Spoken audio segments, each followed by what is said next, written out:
exploring this. Number SJC80, all this. ನಮ್ಮ SJC. ಇಲ್ಲ WVR. ಇದನ್ನೇನಂತಾರೆ? ಇದು ನಾನು ಮಾಡಿದ್ದೀನಿ. ನಾನು ಮಾಡಿದ್ದೀನಿ. ಎಲ್ಲ ಮಾಡಿರ್ತಾರೆ. Guys, we are exploring this.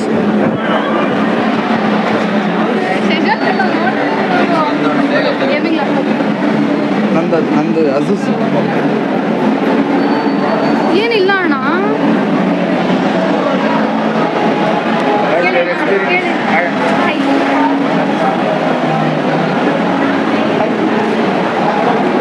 ಈಚೆ ಕಡೆ ಬನ್ನಿ. Swamiji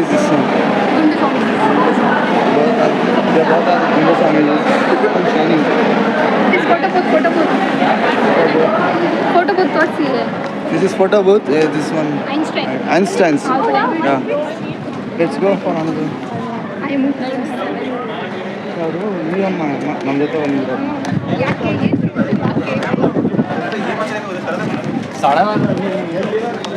Guys, we are experiencing aeronautics stuff. There are both drones. ಏನು ಹೇಳೋದು ಮಧ್ಯದಿದ್ರಲ್ಲ. ಇಲ್ಲಿದೆಯಾ? ಇಲ್ಲಿದೆಯಾ? ರಿಮೋಟ್. ಗೈಸ್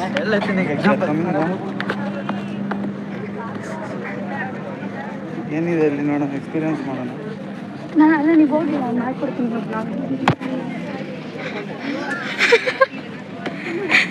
ಇದು ಫನ್ನಿಯೆಸ್ಟ್ ಶಿಟ್ ಎವರ್. ಏನಂತೀರ ಶಶಾಂಕ್ ಅವರೇ? We all have done that. ಹೇಗಿದ್ದು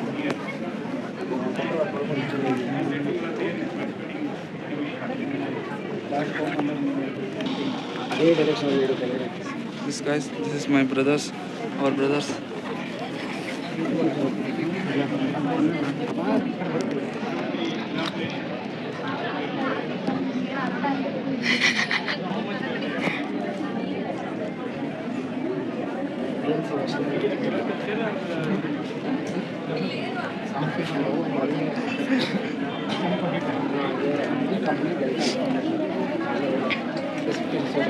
ಯಾವ ತಾನೇ ಇದು ಯಾವುದು ಅಣ್ಣ?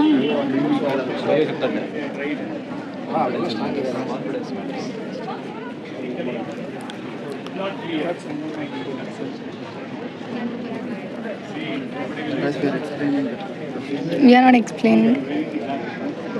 What is this title? ಇಲ್ಲಿ ನೋಡ್ಬಿಟ್ರು ಆಟೋಮೇಷನ್ ಕ್ಯಾಟಲ್ ಅಲ್ಲ, automatic cattle washing system using PLC. PLC ಅಂದರೆ ಏನು ಹೇಳಿ?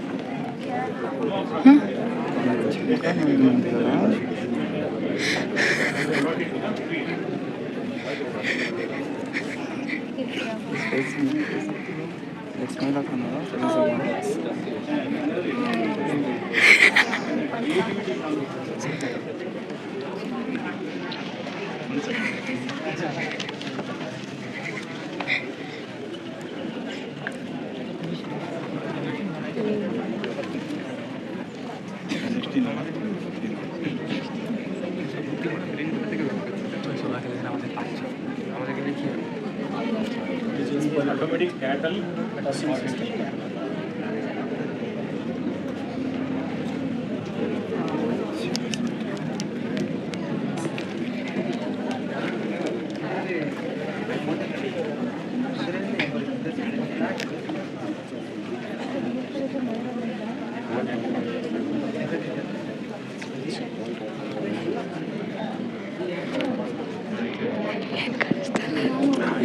Zoom ಮಾಡ್ತಿದ್ದೀನಿ, ಕಾಣಿಸ್ತಾ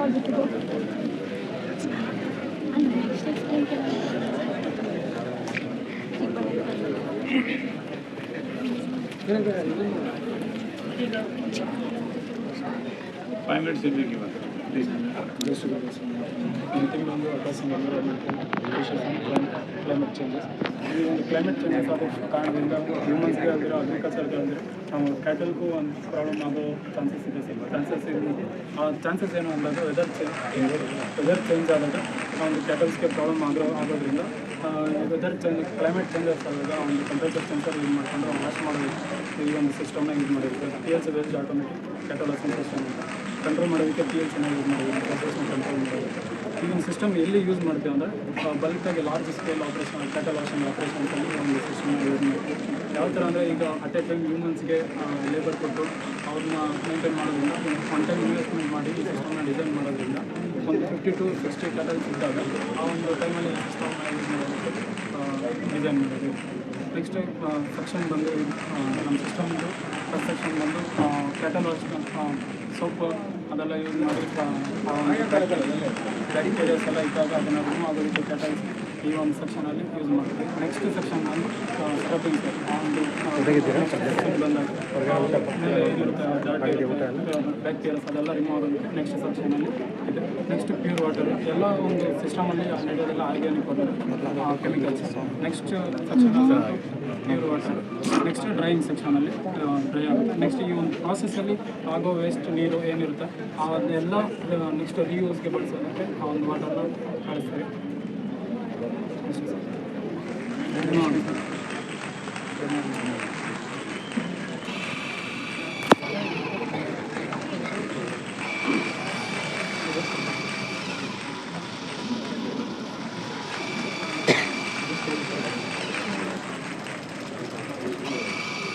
ಯೂಸ್ ಮಾಡಿದ್ರೆ ಮಿಲ್ಕ್ ಪ್ರೊಡಕ್ಷನ್ ಅಂತ ಇರುತ್ತೆ, ಮತ್ತು ಹೈಜಿನಿಕಲ್ ಇರುತ್ತೆ, ಇರುತ್ತೆ, ಮತ್ತು ಮಿಲ್ಕ್ ಪ್ರೊಡಕ್ಷನ್ ಜಾಸ್ತಿ ಆಗುತ್ತೆ. ಯೂಸ್ ಮಾಡೋದ್ರಿಂದ ಕರ್ನಾಟಕ ಮಿಲ್ಕ್ ಪ್ರೊಡಕ್ಷನ್ 10+ ಆಗುತ್ತೆ. ನಾವು ಯೂಸ್ ಮಾಡೋದಕ್ಕೆ ಮಿಲ್ಕ್ ಪ್ರೊಡಕ್ಷನ್ ಇನ್ಕ್ರೀಸ್ ಮಾಡಿಕೊಂಡು ಟಾಪ್ 1ಗೆ ತಗೊಬರ್ಬೋದು. ಸಿಸ್ಟಮ್ ಯೂಸ್ ಮಾಡಿದ್ದೀವಿ. ಸಿಸ್ಟಮ್ ವಾಷಿಂಗ್ ಅಲ್ಲಿರೋದು ಮತ್ತು ಫಾರ್ಮಿಂಗ್ ಸೆಕ್ಟರ್ ಯೂಸ್ ಮಾಡಿದೆ. ಇದೇ ವಾಟರ್ನ ಫಾರ್ಮಿಂಗ್ ಯೂಸ್ ಮಾಡಿದೆ. ಮತ್ತು ಕ್ಯಾರೆಟ್ ಆಗ್ಬೋದು, ಆಲೂಗಡ್ಡೆ ಆಗ್ಬೋದು, ಸ್ಪೆಷಲ್ ವೆಜಿಟೇಬಲ್ ಬೆಳೆಸಿರಲ್ಲ ಅದರಲ್ಲಿ ವಾಷಿಂಗ್ ಮಾಡೋಕ್ಕಿಂತಲೇ ಮಾಡ್ಬೋದು. ವಾಷಿಂಗ್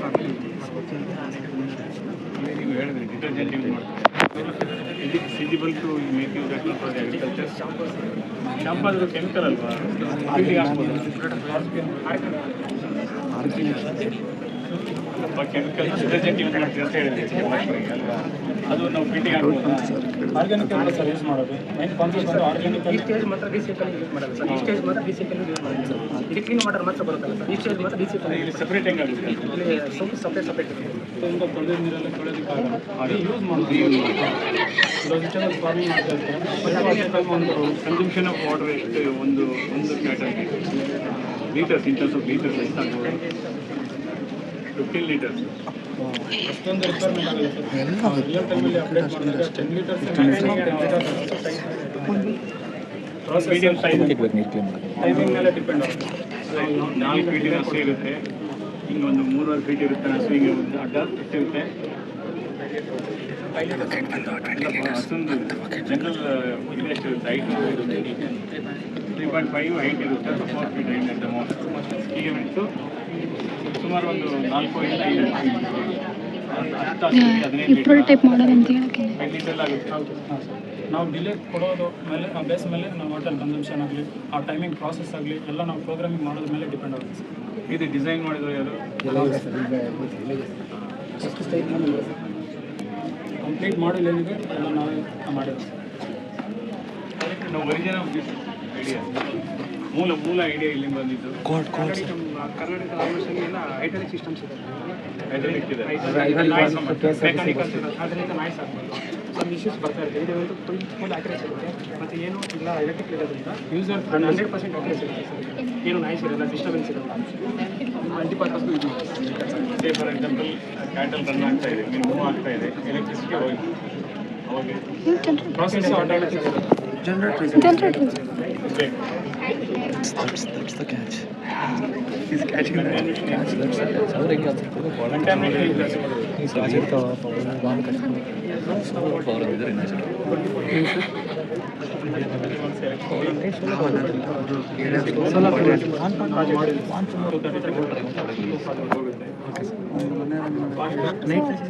$32-35K ಆಗಿದೆ ಸರ್ ನಮ್ಮ ಮಾಡಲ್ ನಾನು ಇಂಪ್ಲಿಮೆಂಟ್ ಮಾಡೋ ಫೀಲ್ಡಲ್ಲಿ ಅಂದರೆ 50 to 60 lakhs ಆಗುತ್ತೆ ಲ್ಯಾಕ್ಸ್.